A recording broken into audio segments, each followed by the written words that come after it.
Mga mitingnan nyo yung mga tilapia dito. Ganyan sila. Stripe. May mga pandito na may Parehas. Jaguar yan, jaguar. Ayun o. Yung pula-pula. Siya naman yung mga bangus. Mga 4 na kilo siguro yan. wala na. So mas marami-rami kaming huli ngayon kesa nung una naming fishing. Yan. 2 tilapia.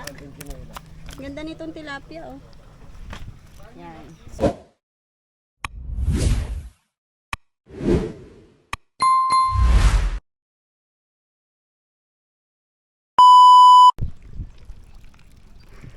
Hello mga mi!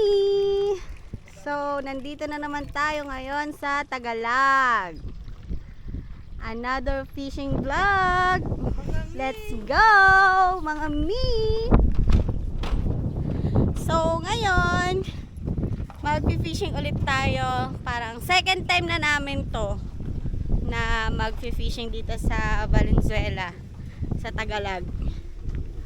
So, nung last time, doon kami sa kabilang side. So, konti lang yung nahuli namin doon kasi hapon na kami nakapunta. So, ngayon, dito ulit tayo sa Tagalag pero sa kabilang side naman. Dito. Yan. So, diyan kami nag-parking. So, dito yung pupuntahan namin. Bagong gawa lang to mga mi. So, nung last time, pumunta din kami dito pero hindi kami tumuloy kasi nga ginagawa. So, ngayon, pwede na daw. Pwede na daw ulit.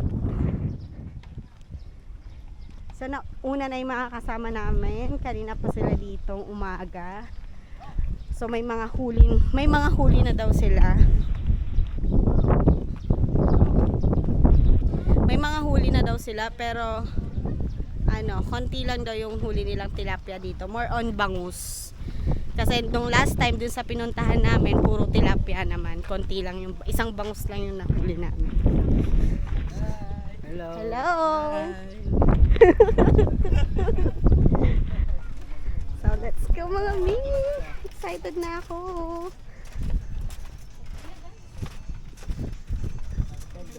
So ang ganda dito. Mahulog ako. Ganda. So, nandun sila. Ang laki ng pwesto nila. Tapos, ang dami pang bakante. Nung last time kasi, nakishare lang kami ng cottage kasi nga, hapon na kami nakarating. So, ngayon, solo na namin yung cottage. Mas maganda dito, mga mi, kasi hindi mo na kailangang sumakay ng bangka. Hindi ka na mamamangka. Tapos mas marami yung cottage dito. Yan. Ang ganda ng view dito mga mi. Pwede kang picture.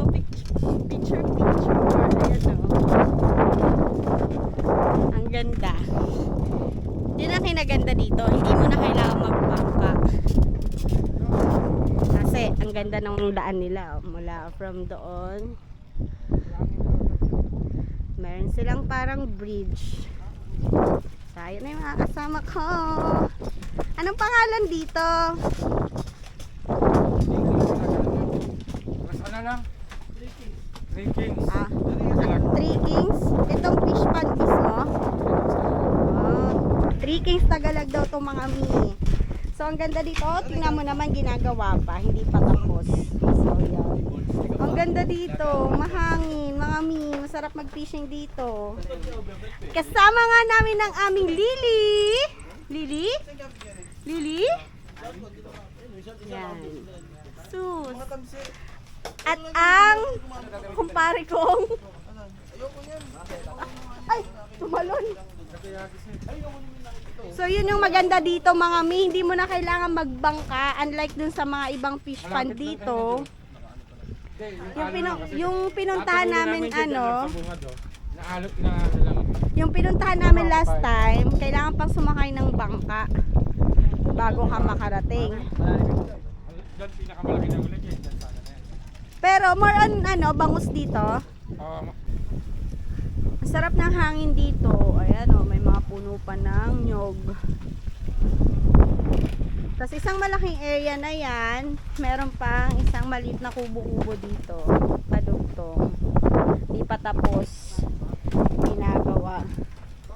Siguro ang rate dito mga 500 kasi binigay lang daw tong free. So may papag dito. Pwede kang matulog. Ayan. Pwede kang matulog dito, pwede kang magpahinga. Maganda siguro to pag natapos na. Parang pinapalitan nila ng ganyan eh. Ayan ah. Pinapalitan ng bubong. Ayan. So, siguro pwedeng overnight dito. Pwede, ang laki ng ano nila. Or, dito ka pwedeng kumain. Pero may mga lamesa naman doon. So, pwede ka magpahinga dito. Sarap dito mga mi. Ang sarap ng hangin. Ayan oh. Probinsyang ano. Ang datingan. Dito lang yan sa Three Kings, Tagalog. Tagalog, Valenzuela. Ganto ko yun, hindi mo ayos no. Anong masasabi mo dito sa lugar na to? So beautiful. Subukan din kita sa ano. Fish on! Fish on! Oh, mahulog. Fish on! Tirano? Tingo. Dali. Ang tali. Yan. Hawakan mo muna yung umiikot, yung umiikot muna. Tatalsik sa'yo yan. Yan, hawakan mo na isda. Oh, tanggalin mo yung isang sima, gaso. Ito nga oh. Gumagalaw pa, hindi ko matanggal. Hindi, lapag mo. Parang yan.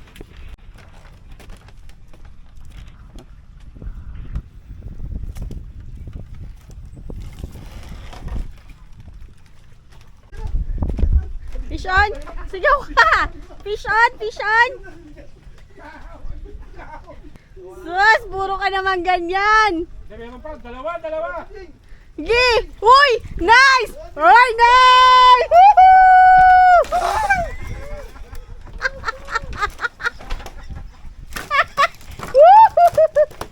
Fish on!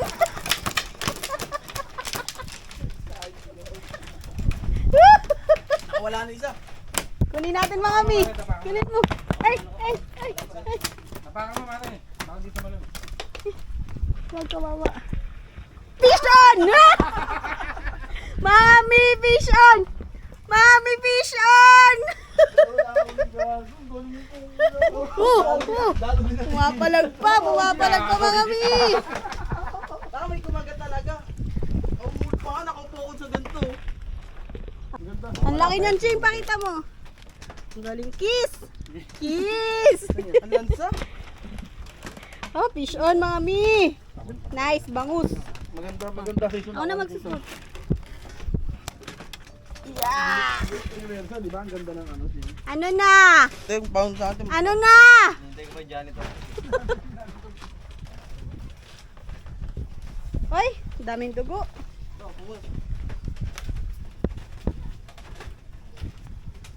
Ayos. Chinok Manot eh. Ano masasabi mo sa nahuli mo? Ano sabi mo sa huli mo? So unbelievable. So mga mi, tatambay sana ako dyan sa kubo pero nakita ko may naminingwit pala. Kasi nakita ko ang daming isda. Ay, ang daming isda. Ang daming ibon. Ayan o. So yung mga ibon na yan mga mis, kumakain yan ng isda. So tingnan nyo o. Yan. Alam ko kumakain yan ng mga isda. Ang dami nila. So mas marami pa kanina, so nabugaw na yung iba. Ayan o.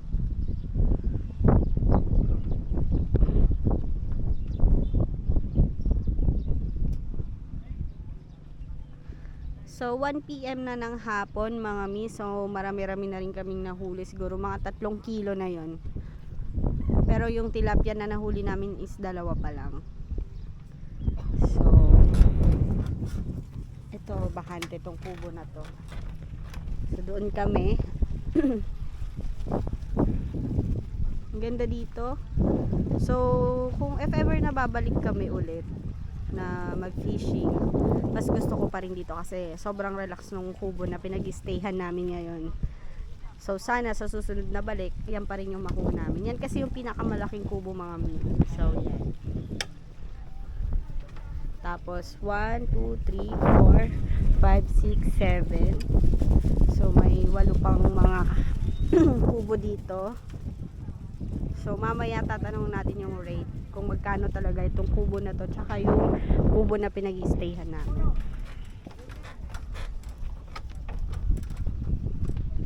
Daming ibon. So balik na tayo sa kubo namin. Tatanong tayo dito.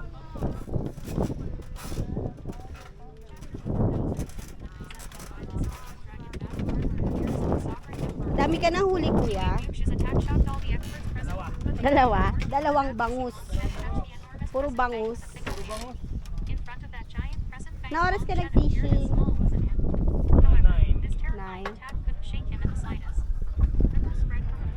So, dalawa pa lang yung huli ni kuya. 9 AM siya dumating dito.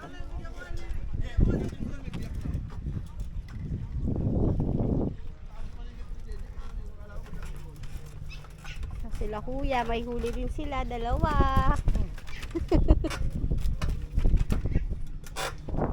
So, nandito na ako sa pinakadulo, mga mi. Shoutout kami sa South Caloocan Angler. Oh, fish on.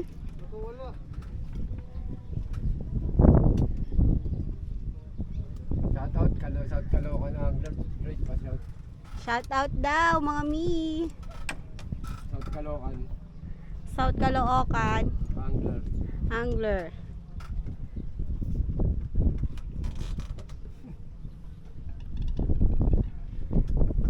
Dito nakuha yung yung tilapia na stripe. Ayo, may namatay na So, ayan. So, may nakita din kami doon, mga mina, patay na tilapia. Tapos dito, ayun, patay na bangus. Tsaka yan. Sobrang siguro dahil sa sobrang init. Sobrang init. Ayan, mga mi, oh, yan, mga kumakain. Kuya, kumakain ng isda yung mga ibon na yan, di ba? So, kala ko nung una kalapati. Eh, sobrang dami nila. Kumakain pala yan ng isda. So, yun, oh. Sobrang init na kami, namamatay yung mga ibang isda. Nasa tubig na sila pero namamatay pa sila.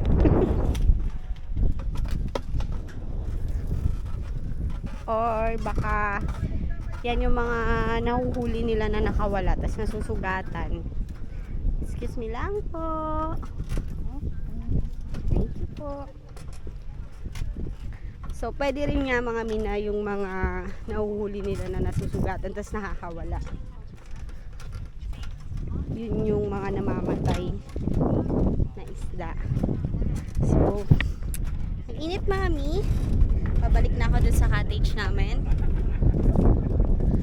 So, mamaya ulit. Ching.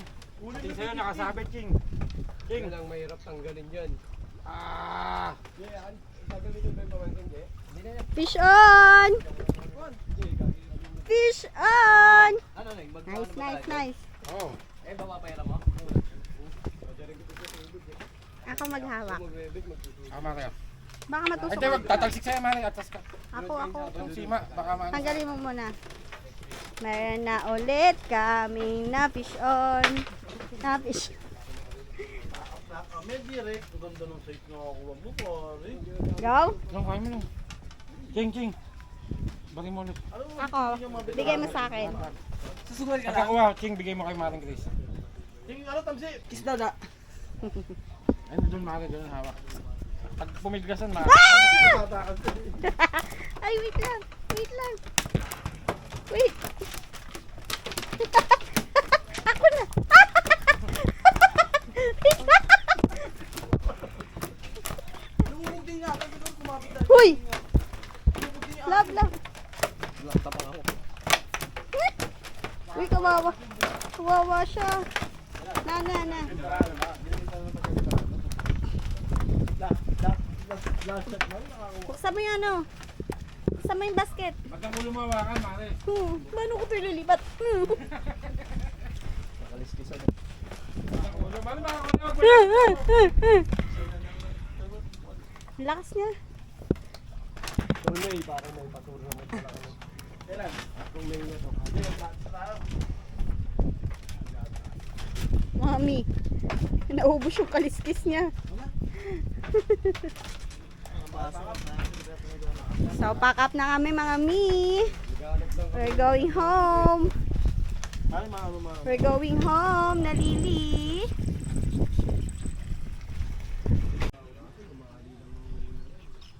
Daming ibon. Yan, kumakain niya ng mga maliliit na isda. Kaya dyan sila siguro maraming maliliit na isda dyan. Kilala ng mga ko chairman doon. Ang daming ibon. Pagkain kasi nila yan mga mi. Yan o. Kala ko nung una kalapate. Yun pala, mga ibon na kumakain ng isda. Mga maliliit na isda. Ay, may mga Yan o. lima pa dyan. Ayun naman pang ginagawa mo. Ito lang. Ayun po, meron pa sa lamesa dito. So mga mi, yan yung huli namin.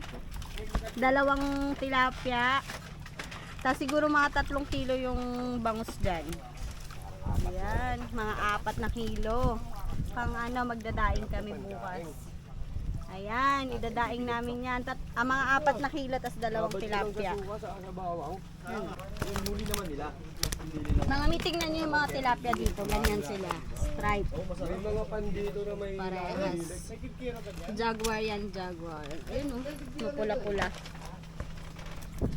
Siya naman yung mga bangus. Mga 4 na kilo siguro yan. Wala na. So mas marami-rami kaming huli ngayon kesa nung una naming fishing. Yan, 2 tilapia. Ganda nitong tilapia oh. Yan. So pack up na kami. Uuwi na kami mga mi kasi medyo mainit na. So bali may entrance pala dito mga mi. Ang entrance ay 70 per head. Tapos ang cottage yung ganito daw siguro mga 200 to 300. So same lang yung doon. Siguro pag sa mga ganyang kalalaki 500 siguro kasi sobrang laki na yan. Kaya daw yan sa 500. Tapos itong ganito, pwede daw sa 200 to 300. So, hindi pa kasi siya tapos. Kaya, hindi pa nila alam yung rate. Pero may entrance fee daw dito. 70 pesos per head. Ano ba tatawagin sa pre? Ikikilo na namin mga mi.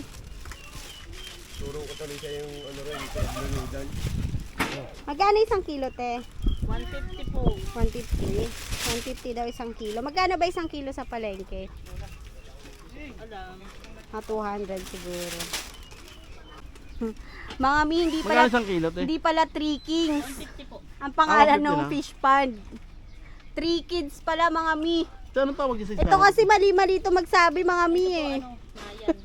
Sabi niya 3 kings. 3 Yan, kids libre na yan, pala. no? Jaguar, So no? yan, 3 kids. 3 kids fish pond. Tapos dito yung parking nila. Tapos doon yung fish pond. Lalabas kang ganyan, tapos kakanan ka. So, yan na, kinikil. 3 pala yung, 4 pala yung tilapia na nahuli. So, 4 yung tilapia. 79 pesos. Yung bangus lahat, magkano timbang to? Magkano per kilo ng bigat bangus? Ito mga mi, 79 pesos. So mga mi, itong bangus na nahuli ay umabot ng 4 na kilo. Tapos yun, 79 pesos lang yung 4. Tapos ito yung madami, umabot ng 4 na kilo. So yung entrance sila mga mi ay 70 per head. Tapos yung 70 per head. Tapos yung cottage nila na maliliit 200. Tapos tama ako nung sinabi 200 yung maliliit, tapos yung malaki is 600 pero binibigay nila ng 500. So dito yan sa 3 kids fish pond dito sa Tagalog. So ayan, naayos na namin yung iuwi namin. Mga yan yung kinakain ng mga bangus nila, oh. Pansit canton. Tama, ate. Canton. Ayan, dinudurog nila. Nilalagay nila sa ganyan. So, yan ang kinakain ng mga bangus. Yan ang pinapakain nila sa bangus. Sa iba kasi yung tinapay. Mga lumang tinapay. 3 kids. Akala namin kanina 3 kings. 3 kids pala. So, naantay lang namin ang aming manager. Pack up na kami. Uwian na mga mi. Thank you for watching. Bye-bye.